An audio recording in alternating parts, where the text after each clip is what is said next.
Well,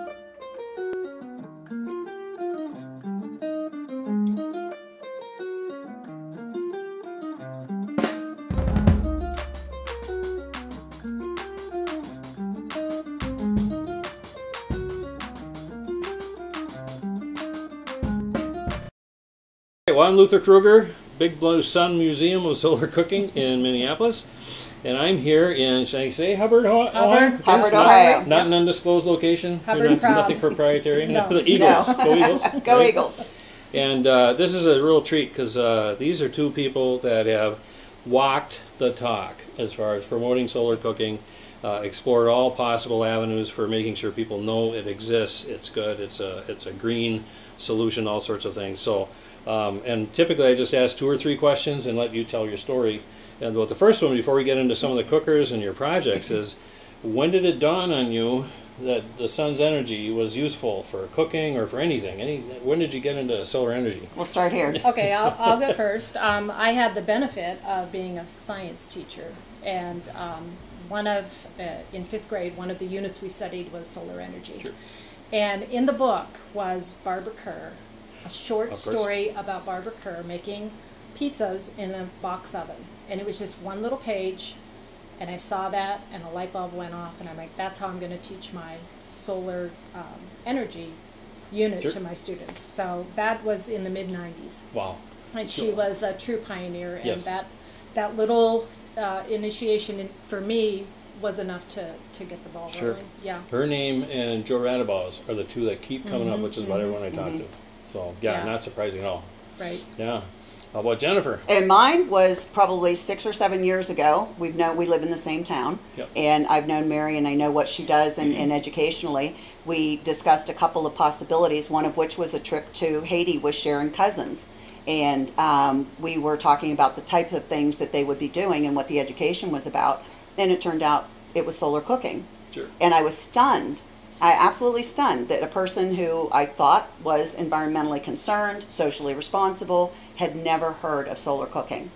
So we went to the farmer's market, she showed me what it was about, and it just made sense. I mean, it was aligned with everything I liked and I cared about. So I jumped in and we went to Haiti. That was our first trip, and that's how it started. Wow. Talk about diving into the deep end, right? Yeah, yes. Right. We did. Yeah. We did. And so that was my beginning, and it was great because she had all the experience and the knowledge of teaching, and that was what we were doing in Haiti, but we just expanded on that to the demonstrations and everything else we've done since. Sure. And you've been building on that locally, but also internationally. Right. Being able to kind of share your learnings at Console Foods, Solar Cookers International, the Facebook World Network, and so forth. So, what's your advice for people who want to do that?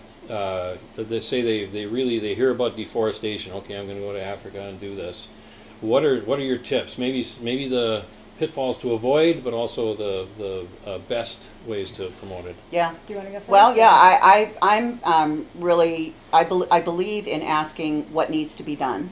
And if you're in an area that is unfamiliar to you, we all ought to ask what they need. And I think we do really well at finding the solution to be a solar cooker or solar oven. You ask us any question, we can usually find the way that solar cooking can work into that as a solution, but it isn't always the most important solution they need at that time.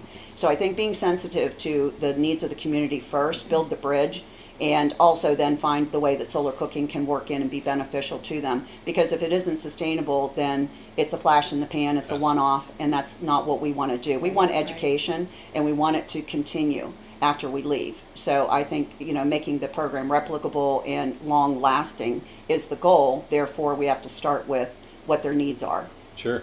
And that applies locally. That isn't just overseas. That's here as well. Exactly. I mean, I have found appealing to folks who are environmentally conscious. They just want to reduce their dependence on fossil fuels, and they understand the power of it, but they've never seen it in action. Right. So, right. And we found, Luther, that we say this all the time, 99% of our success was just showing up. Yep. Right. Yes. That's it. You show up, you talk about what you're passionate about, and people see. And we've had more requests, so just starting at the farmer's market. Sure. Sure. Right. That one thing led to another, and then somebody saw us cooking somewhere else, Right. and they're like, hey, will you come to this group? And we really haven't had to work very hard at getting a following of people who would like us to come and do presentations. And that is one thing that solar cookers do very well is network.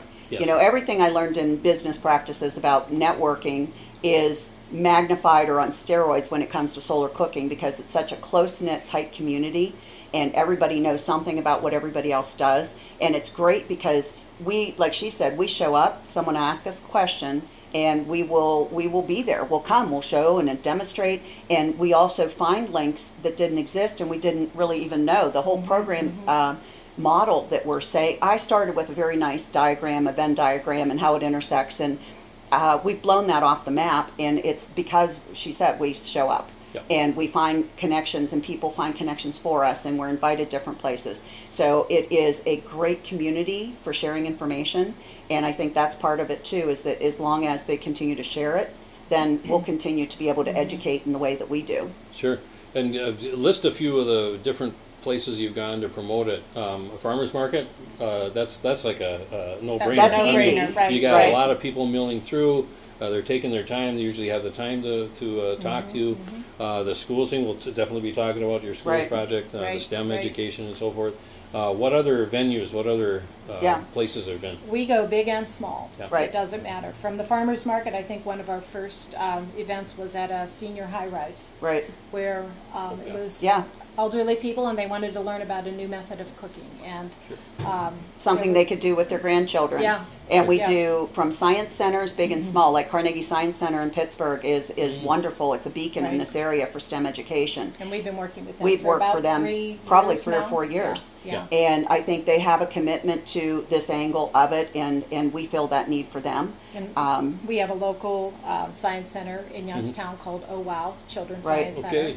So I happen to be on one of the committees there, and Jennifer was involved Right. previously with them also. And so we do a program called Silly Science Sunday, and the They take whole over the downtown square is Nice. set up with STEM programs and Sure. hands-on things. So we're always a presence with Oh Wow, and they've been very supportive of us too. Right. So, And we found local service organizations are great places, and they're interested. They usually have a speaker, requirement Sure. to have somebody. We come speak. We have the local Rotary in particular, who has been very receptive and wonderful. Our Hubbard Public Library, and most of what we do are with organizations that are at least within the United States, if not internationally. So many of the programs are easily replicated, and I think with that connection to the schools, it's a winning combination. So we've done everything from in-school programs to out-of-school, homeschool. With Zoom and the advent of the online school, we started doing Zoom Right, sessions right. with people. We did a couple of gardens in Right. homegrown areas that wanted just how do we incorporate a solar oven into this. So And we have a Zoom coming up this summer with a summer camp in Bulgaria. Wow. So Nice. Yeah. it's a camp where the kids go to learn to speak English better. Sure. And a friend of mine, it happens to be one of the teachers, and their kitchen was closed because of COVID. Oh, man. And so one of their lessons was always cooking. And when she found that out, she said, light bulb went off, and she's like, I have a solution Right. for that. So she called me. She's like, hey, can we do solar cooking? Nice. So, Yeah. I mean, it's just, you never know where the connection Yeah. is going to come from. So, like we said, just you're out there, and you just let people know what you're doing. Yeah. And you'll start to connect dots all over the place. Sure. Yeah. Last year, I was going to sign up for, in Minneapolis, they call them the Open Streets events, where Mm-hmm. about every 3 or 4 weeks they'll close off like a 20-block stretch where just the traffic and the cross streets go through, but otherwise it's just pedestrians, bikes, Mm-hmm. And I've got the Villager Sun Oven now, Right. and we have a Super America station behind us, and I'm keeping this in for people because I want to sign up for the Nicollet Avenue Open Streets. It's just on the other side of our block, and park it in front of the company. Anyway, it's just my own little, Yeah. But yeah, so the sky's the limit. I mean, I've Right. done the Right. community education piece. I'm actually kind of setting that aside and going to set up, kind of hang out my own shingle on Zoom to Right. just say, hey, let's just do weekly every Thursday or whatever. Set up Right. a time where Right. I'll be there. If you want to sign on, I'll send you the link. Yeah. Yeah. And, That's great. Yeah, yeah. And I think the Zoom. I mean, it wasn't just Zoom. I remember Joe's folks, missionaries, when they were in Kazakhstan 15 years ago or so. Wow. Skype was the Skype. thing. Well, Right, Skype still right. works. Yeah, Right. and it still works. And It there's still just- works. and It's there's still like 10 there. different Microsoft I don't know how Teams they and so missed the forth. boat, but Yeah. they I missed the know boat. they were on first, but Well, and there's- I think did they get bought by Microsoft. Anyway, they were in Almaty, the capital, and the internet connection was iffy. But we could get kind of sometimes good video, sometimes choppy video. But the Skype had a feature where if the video got bad enough, it would shut it down and you would just get the voice. Oh. Well, it was a free long distance call back when they were just, you almost still were being charged for that kind of stuff. International calls anyway. So that was worthwhile. And then Console Foods, of course, once the COVID hit, they said, well, we're probably not going to be able to do 2022. And so they went to the Zoom sessions, and I was able to do my piece with my museum, and it was scheduled for 45 minutes, but the interest was, we went an hour and a half, I think. That's great. 2 hours, yeah. That's great. Yeah. So I'm thinking that's the future of like conferences, of networking too. So yeah. And then Alan Bigelow, you're going to be interviewing him. About a week soon. or so. But he invited us a few years ago to come and help represent at the United Nations. Yes. And so those interactions led us to some of those contacts to another program that we did in Haiti at University of Notre Dame in Hench. And it was all educational and helping with curriculum development and so on, and focused on sustainability, including solar ovens, biogas, and gardening and being able to grow their own and use biofeed. That was a great opportunity, and we're hoping to get back to that too. Yeah. Eventually. And the most exciting thing for me is the education piece, getting it into the schools where I mean, it sounds harsh, but you got a captive audience. But you know what? It's the kind of stuff that really makes them learn, the hands-on stuff. So I don't know if you want to just kind of briefly talk about that process, and then of course we'll go out into the dining room and take a look at the stuff. Yeah, so our first, call it kit that we took was to Haiti in 2017. That was our first trip. And it was a 13-page booklet that was translated into Creole with some experiments and a little suitcase, because that's how we were traveling, with materials. Sure. And we worked with one of the nuns there, and it was a convent school. Yeah, to just kind of initiate, this is an opportunity, kids can do experiments and so on. So that was our first experience. And then when we came home, Jennifer's like, you can pick up from here, she's like, all those suitcases going to Haiti. And it gave me pause. We should do something with that, and she wanted to make ovens out of this. As I said, every answer comes back to solar cooking. And then we actually named our program. She's like, how about Solar Suitcase Express? Yes. And we're like, there we go. And so that one was 13 pages. We went back again. It was maybe 20 pages. And then and then I'm like, I got to get down to business. And so this newest one is like 100 and some pages of information. It's all theme-based education is what it is. So you take the solar cooker, that's your theme, and then you can expand that into all kinds of disciplines. It's not just STEM. It can be geography, it can be writing, it can be the social science, the social sciences, cross-curricular art. Yes. In any way, so if you're going to use it within the school, it works great. They can do like she used to do. And I think that's what inspired you. Was she had other teachers come, and they did, the geography teacher did a piece of it, the English teacher did a piece of it, and they all collaborated to make this a themed week. And what a wonderful experience for these students. I'd love to have been in that class. It was a great experience for the teachers too. Because usually you're in your own little silo when you're teaching in a lot of cases, and this brought us together. And, I knew what the math teacher was teaching. She would do the angles of incidence and reflection so that when the kids came in, we could talk about what they learned in math. And it was a great experience. So I thought, I liked it. The kids liked it. Sure. Maybe somebody else is interested in doing something like this. So it brings to mind Pat McCardle's novel, Farishta. I don't know, that's maybe a chapter from that. Could be that where there's points where she talks about solar cooking. I used Pat McCardle's videos in my as my introduction, because she was out there from the get-go with some of her videos, and so I would show them to the kids. That was kind of our introduction into, and again, another thing, you're local, but you can tether them to the world. And some of the projects that are out there. And I think that was what the beginning of the Solar Suitcase was probably, we didn't know it at the time, but one of the most defining moments of where we were going, because it broadened our reach to other places that we'd like to be. And so by having some of that curricular material for the schools, Sure. aligned with some of the standards that they have to teach, and it makes it easy for them, that way that it's all in a neat package. But it also extended at a time when education was expanding into after school, out of school. The science curriculums began in the after school programs. The science centers started taking it up with lending programs, and so did the local libraries. So we found that it wasn't just in school that was interested in this concept. It became we did a homeschooled seminar, and we found that it really branched out rather quickly, that the kit does not just have to be in school. Sure. But that's where the base is right now, and that's where we, like you say, we have that audience at a certain level that's a learning strand. So what we found is, though, it is applicable anywhere and for any age group. I mean, we have extensions that we do real world extensions that give them something to do within their community, and go do a public service announcement and be recorded and get that experience, and do it about solar cooking and sustainability. And I think that kind of expansion allows them to really put their own name on it and want that project for themselves, that they start feeling this is ownership in, in that project. And that's how we found people get inspired and passionate themselves.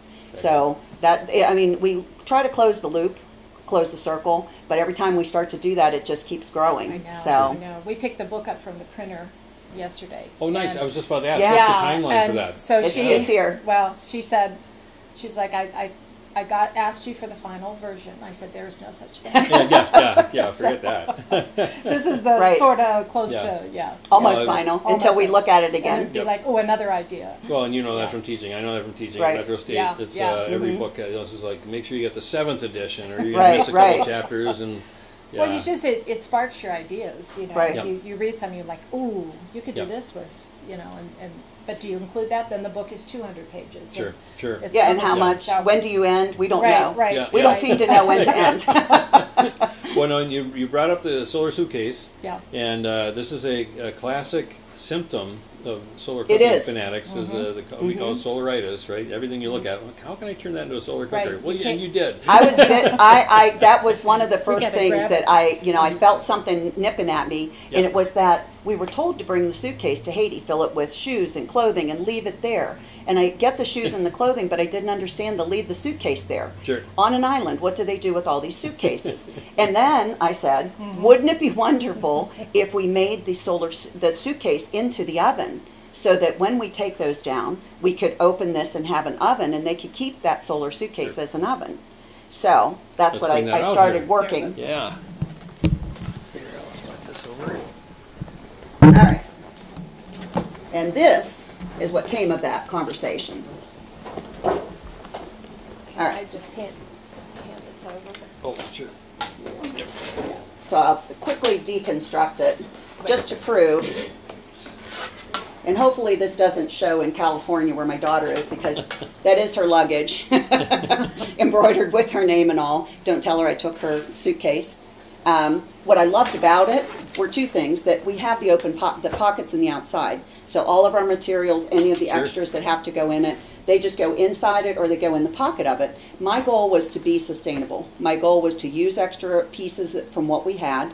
And so when I started looking at the construction of it, there was absolutely nothing that needed to change. Right. So I used the foam core and Mylar inside, and I already had a piece. Actually, this was in a frame. My husband, good as he is, found me the bottom of a yard sign, and so that became my first reflector. And I do have to admit, we won't show this to David Chalker, will we?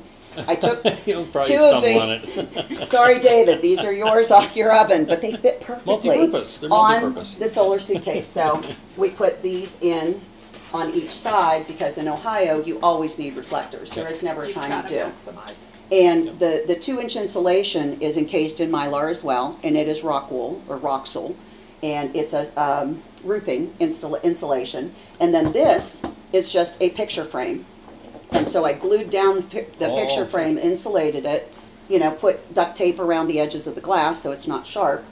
And this is it with a piece of black cardboard in the bottom. Sure. And I can get this to 300 degrees, no problem. It is portable, it's on wheels, it has a handle, and I'm about those things. It's easy to transport, we do demonstrations. It is really easy to illustrate, because as soon as I capture the sun, I can flash it down in here. People see it when we talk about orienting and aligning it with the sun. They can see it, and I'll show them the side reflectors. Here's why we have those. So it's a really good demonstration of the principles that we talk about. We use this DARE method, and we'll be able to show them quickly as to how these work within the oven. So that was my Solar Suitcase, and then the proof was in, does it work? And it does. Yes. So I've used it for the 5 years since I made it. Haven't yet worked it into our program, but was my ultimate goal, was our Solar Suitcase. Sure. If we could fit everything in this suitcase that we're doing for our educational component, and then they actually use the suitcase as a solar oven, That's why we say we're not done. Yeah, we're never done. No, that's right. We haven't done that yet. Yeah. So my goal would be is if we actually could get that part done, and then we have the pockets, and people check it out of the library, they buy it, they take it from the school, and it rolls right behind them, and it's very easy. Yeah. So. Well, and in the solar cooking community, none of us can leave well enough alone. So Of course. we give our Exactly. tips. Yep. Exactly. And this is a question: is if you've thought about insulating the flap so that it would be a retained heat cooker once it's we could do that. Okay, there we go. Okay. There we And go. somebody on the World Network said, when you posted this, they said, can it be a cooler? It could be. Oh, it could be, yeah. It could be the Right away. opposite. Yeah, Mhm. Yeah. Well, my first solar oven was a cooler. I Yeah. took one of my husband's coolers, and then I put reflectors, and I put the black on the inside, and used the pot. And that didn't last very long because he needed his cooler back. Yeah. So luggage, and honestly, what I was trying to do was solve a problem that they could take supplies or have supplies in their community and just use those supplies and make this something that would work for everybody. So I'm still working on getting this exactly right so that the zipper will close 100%. Sure. I cut a couple dimensions off, but it works. And I think what I want to do is inspire people. We do a lot with the Engineering Design Challenge, and we love that we don't just leave it at the end about what solar cooking is. Yeah. We extend that and say, now you know what solar cooking is, do what you just did. Pick something else and modify it and make that your extension and improve it. Sure. All right, what are we doing? The beast. Okay. Well, first of all, we love Sharon Clausen's Copenhagen design. It was simple, it was intuitive, Easy to use. Easy to use. Our issue was we had been asked to have students making ovens, and so we needed something quick and easy, and then at the end they could fold it up in a square and off they go with their reflective panel oven. So we just kind of started playing around with what could we get out of poster board, and that was another thing, was the expense. Right.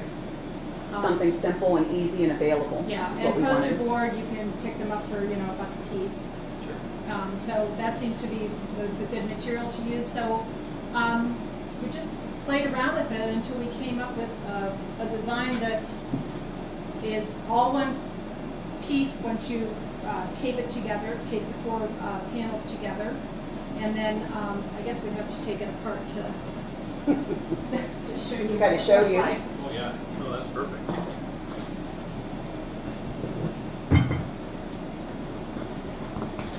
And it reminds me of what you said, we can never leave well enough Yep, alone. you can't stop. And then I had to add shoelaces just to keep it secure. So the back side of this is, it's 4 22 by 22 pieces of poster board, secured together in the center to make the base. And I use Sharon's proportions. 1/3 of the length is what the base should be. So, and It works. This thing is ancient. I use it a lot. In fact, we entered a baking competition at a tasting event. We baked vegan chocolate cakes, and almost every cake was baked in this oven. Oh, excuse me. Every award-winning. Oh yes, everyone an award Let's for just best, say yeah, for best dessert. So And now, when you say how ancient, what, 2 years ago, 10 years ago? this is probably 5. Oh, this is, yeah. 5 years? I 5 mean, years. it looks like it could last at least another 5. I mean, Yeah, I this think was so. developed Yeah. shortly after we started. Yep. And we started brainstorming and thinking Yeah. we could do this in a larger scale. Yes. And you And- can see like where it wore out. I just took the tape, Sure. the duct tape, and placed it over. I reinforced the edges a couple times, and yeah, it's a workhorse as far as inexpensive, easy to make, and then it folds up. And the students can collect chip bags, the interiors of chip bags. They can use recycled materials. It doesn't have to be mylar or aluminum foil. And it folds up into a small space that can slide in beside a file cabinet or a desk. They're not hard to store. Yeah. So all they need is their black container, cooking pot, and something to raise it up off the bottom, and they're in. They have something they can use all the time. And then we went from that extreme to the other. We're like, how small could we make it? Absolutely, Okay, why not? So then we came up with the Kids Copenhagen. This is one 22 by 22 inch piece. And Recycled cut, cardboard. yeah, recycled, always cut to the dimensions that we, gave the kids instructions for. Fold each piece over, and then you have your panels, and you clip them. We have little pots that we've been Aluminum pots, black clay. I can show you those, and clip them together. And you can make literally anything with this. I made scalloped potatoes and applesauce. Yeah, and, it's a small vegetables. container. Yeah, It takes a little longer, but proportional to the volume. Exactly. That's all it- yeah. And I was in the back of my mind was the The Easy Bake. Easy Bake oven. It's the new Easy Bake oven. Yeah. I'm like, okay, kids love that. They love the little tiny, Here's a solar Easy Bake. Yeah, no light bulbs here. It's yeah. the sun. And then we discovered that if you crease the edges, Corners. it's a little more stable. So there's a physics lesson in that. You could do. Sure. So this is the Kids Copenhagen with creased edges. And then I'm like, whew, okay, here we go. So there are so many patterns on the wiki from Solar Cookers International. And I looked at the patterns, and this one was called the EduCooker 003. It wasn't made for a piece of poster board, but I figured if I could keep the ratios the same, I could make one. And then the goal was, can we make a number of these little ovens that could be made with one piece of poster board? Portable, easy, make a few cuts. And so this is the little EduCooker. My little neighbor boy has one, and he has baked cake in his. So you can see how that folds up and flips easily. Yeah, it's not substantially different, but it really does work well. And it's the same size. So with that same scale, we can do a lot. So we've done the Kids Copenhagen in Carnegie Science Center for a group of Large quantity, 300 to 400, yeah. In 2 days, we had 400 kids. So you want something easy, inexpensive, and quick to make. Works well. Okay. Okay. Move on to the kit. All right. Okay. So how did this idea come to mind to put together this kit? Okay. All right. So I mentioned that I had taught science for years, and one of my units was teaching solar energy, and this was kind of the process that I went through.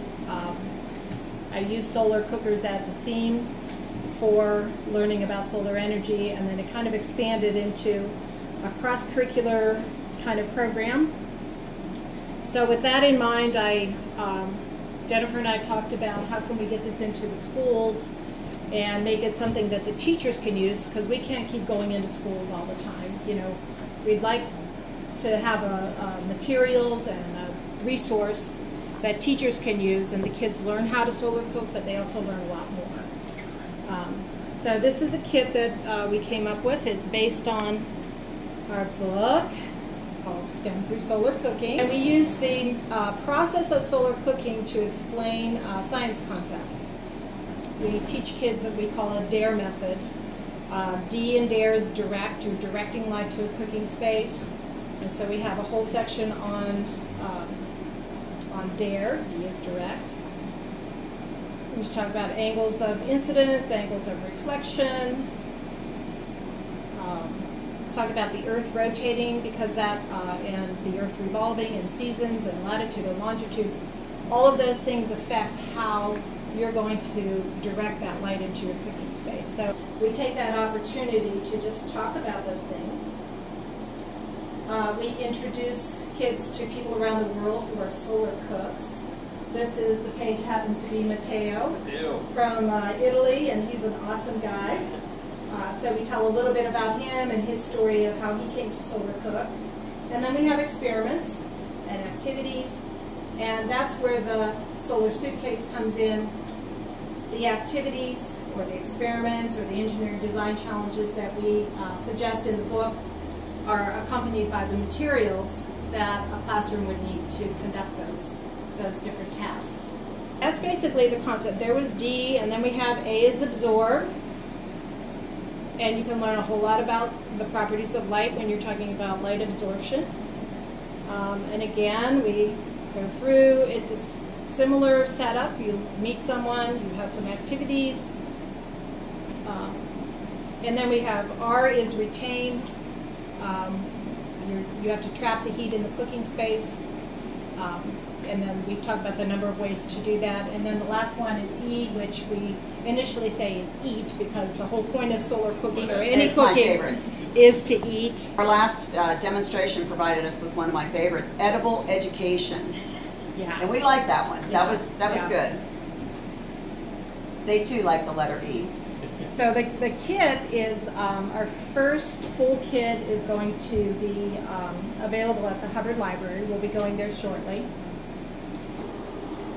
And then Youngstown State University, Beakley College of Education has also expressed interest in having a kit for their student teachers. Right. And so we're just excited to get this in the hands of teachers and let them try some of these activities. And you know, you're killing two birds with one stone. They're going to learn a whole lot of things, but they're also going to come away knowing that solar cooking is a viable option. It's a clean, zero-emission method of cooking that they can use whatever decides. Right. We do the best to keep them focused and then let them pick their area of interest and continue the learning with that through extensions. Oh, yeah, and we also do the community work. So if they can take solar cooking into their communities, then they're teaching. The student becomes the teacher, and they learn how to present it, learn why it's important, and they begin to convince themselves and others about solar cooking. So we're really proud that it does the full STEM concept. It takes it from job creation to what else they can learn from community service projects. There are all kinds of applications that they can do in the community. So it takes it outside the classroom, which we feel is essential. It has to be applicable into their lives before that they'll really become passionate about it. They have to see an applicable use. So at the end of each chapter is a section on extensions. Just ideas that the teachers can expand on, the kids can expand on, and they're just bubbling up from a black pot that's been heated by solar energy. Yeah, and if it goes to someplace like a library and they're doing something like it that is not necessarily academic within the school, they can do the extensions instead of doing all the experiments. Maybe that's not something that's their area of interest. So the kit is expandable to grade level. It's also expandable for out of school, and it works for all applications. Anybody, the senior citizen center we were talking about, they could use that and have the families come in and work as groups and families and see how they want to cook food and decide what experiments could go with that. I mean, it's just really scalable. It's wonderful. So this is our first copy of the maybe final version. Yes. So we're really excited. Well, and our first kit actually went to Haiti. Right. We took it to Haiti, to the schools in the continent, and presented it, but their lab was not up and running yet. So we didn't get a lot of immediate feedback about how they liked it. So we're working through our proof of concept, and so we want to get our 4 or 5 units out there to get people's hands on it, and then make our final corrections. Sure. And we have a website too, Luther. So Sure. We have a section where we link, if you come on and you're looking for lessons or resources, gdsnonprofit.org, and then click on Solar Education Project. Yeah, I did want to point out we have a really interesting page called Where in the World, where we meet Luther from the United States. And we find out about his passion for solar cooking and making these awesome videos of people in the solar cooking sector.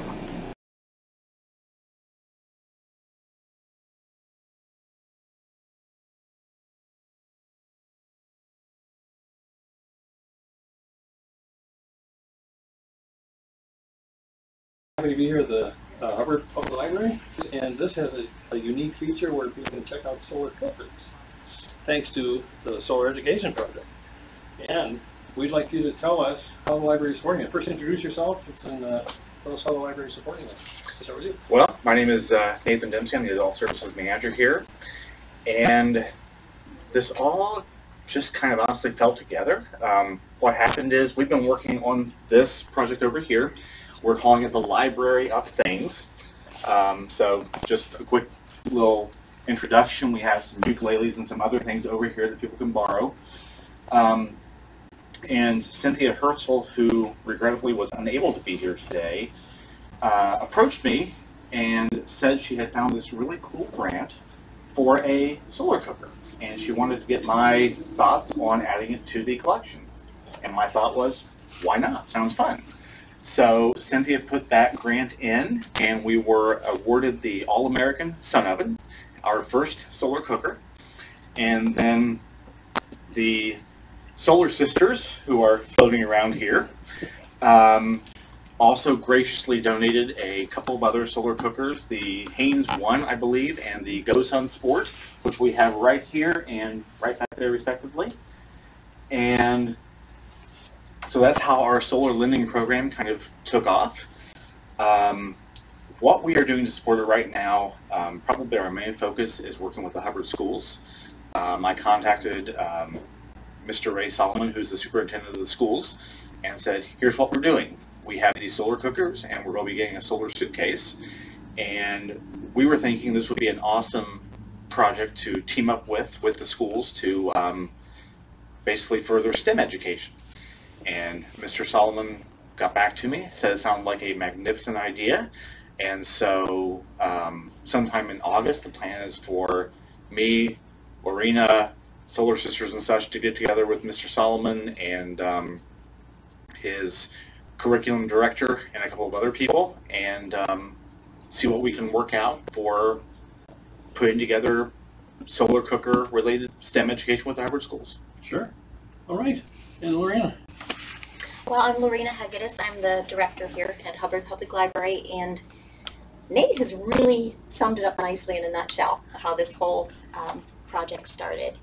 And don't know that I can add a whole lot other than the meaningful way that all of this first started, as well as why, as a library, would we do this. What are libraries? I love to call Hubbard Public Library a community engagement center. We're here for people to come to us, but not everybody can, so we do outreach where we can and meet them and their needs, and ultimately empowering, enriching, and just engaging people. Yeah, we're all about books, obviously. That's when you think of libraries, that's what you think of first, but why not, as Nate said, why not? That's a great question. Why not add other things that, especially in times like this, we've been through this pandemic, we are going through this pandemic, there have been all sorts of hardships. People need other opportunities, other ways to be reached through education, homeschooling. Nate has a little family that's being homeschooled, ways that people can enrich their educational opportunities. And then engaging the school, which is right up the road here, borrowing, and mentioning the pandemic and thinking about all the financial hardships that people have had. People can't go out and buy things like this to use. So having them here, we can borrow, try it out, and then coupling it with the education opportunities. That's just what we're all about. So that's why we're here. Sure.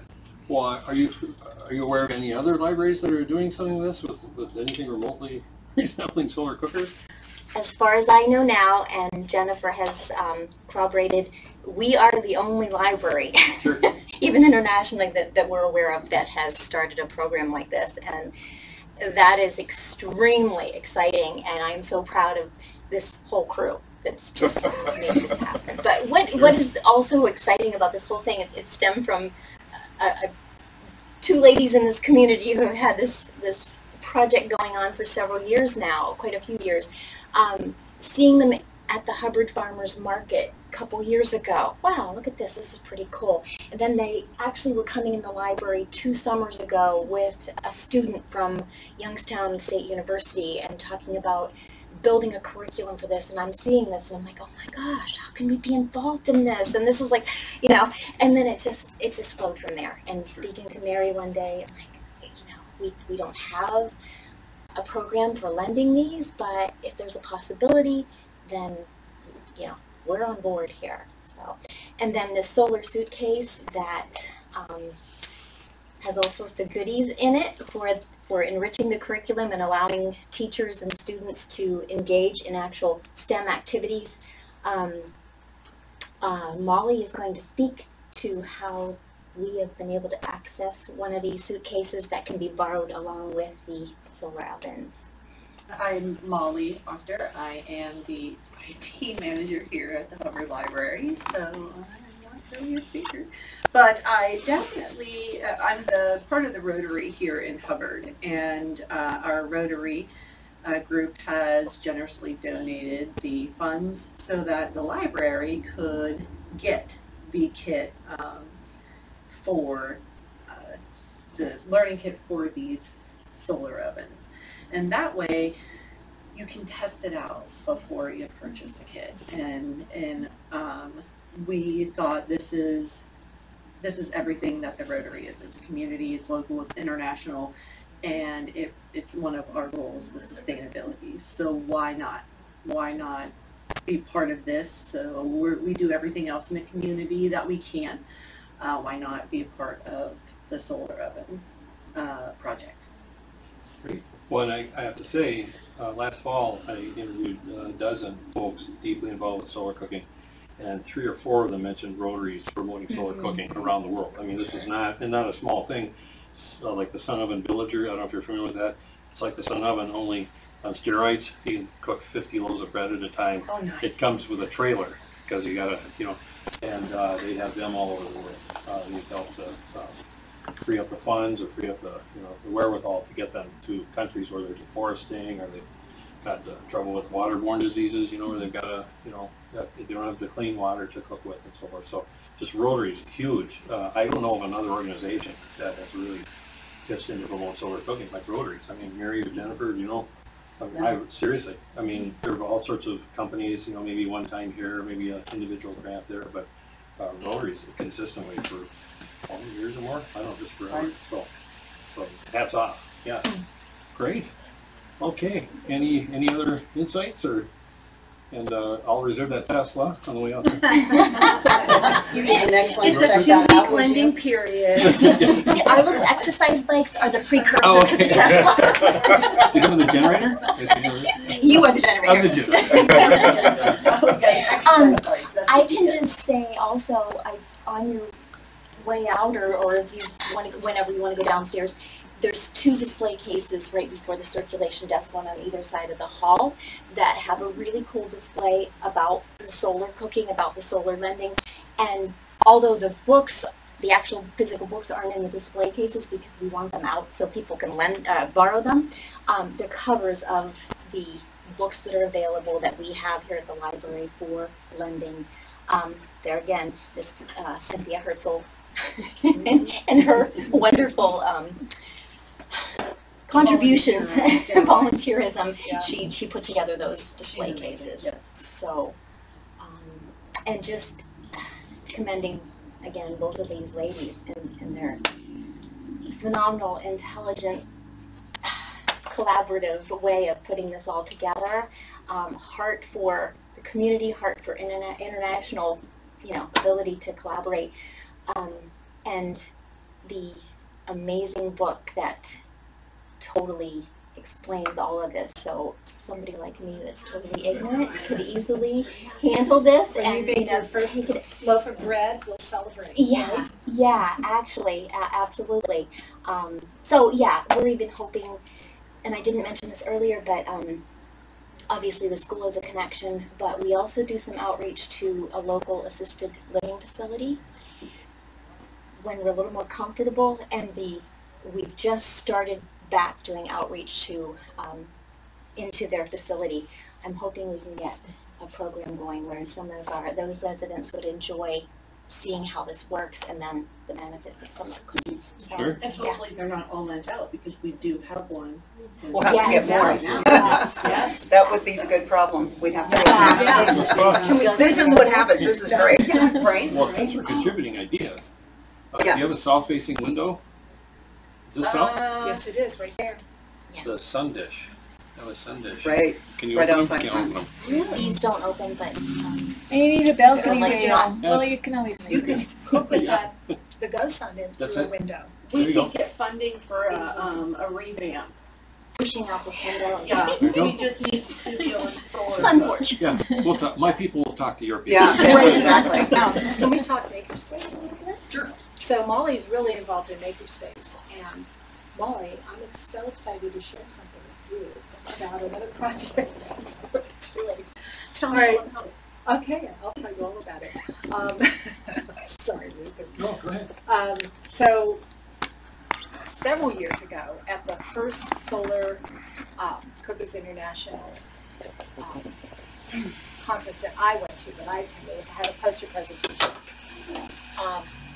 And that I don't even remember the year, 2014 or so. We stayed with a gentleman at his Airbnb named Riyad Bahur, and he is the Global Studies Coordinator for the University Sacramento City College. So he and I were chatting about a couple months ago, and we were talking about makerspaces, and they have a fabulous makerspace at this college. And I said, you know, I had this idea, like, how cool would it be to do a global makerspace for solar cooking? And all these people that have these great solar cookers could, you know, he's like, oh my God, let's do it, let's do it. And he said, we have a film department at Sacramento City College. And we have a huge makerspace. And he's the global, like, it was a perfect fit. So we have 6 makers right now who are working on video clips of making their particular type of oven. And then the clips will be sent to Sacramento City College, and they will be professionally, as Luther does, edited and put together in a kind of like a how-to video. So we're going to be able to put those up online, and then we're going to host the makers for a little Q&A on like a Zoom type thing. So that might be something the library's interested in adding to their webpage to go along with the solar, definitely. And I'll solar even cooking. put a special area for that on our makerspace, the website. Because our makerspace is very small, but we are small and mighty. Right, we exactly, have and our- it doesn't take much space to make some of these ovens, so. No, and this would be cool. I want to say they did something similar years ago in the children's room. They made little We were solar there. ovens. Okay, see, that might have been before my time. But yeah, I think it would be something to bring back, even Right. for the teens, because we do have a new teen assistant here, and she's very much into projects and making things Great. and experimenting. So we're going Awesome. to do a lot of Awesome. cool things for summer reading. That's coming up, and so after that we'll need a lot Oh, sure, a lot of programming. ideas. And these are people from all over. We've got Lesotho, which is kind of embedded in South Africa. We've got someone from Italy. We have Mexico, Haiti, California. Yeah, it's going to be exciting. So I just wanted to share that with you Okay, as a new program. that's great. I'm excited to see what comes of it. Okay. Thank Is you. that okay? Yes, Right. that's right. Exactly. We had the first makerspace in libraries. We were the first library that? around to have a makerspace. Sure. And so when I started here, that was something that like caught my attention. You know, so I was like, oh, what? Sure. You have a makerspace? So in. So it's something that I'm over and make sure that we kind of keep afloat. And we just have to make sure that it's stuff that our community is interested in. Sure. So as long as we just make sure to keep them coming in and doing things that they like to do, make stuff, then it's still going strong.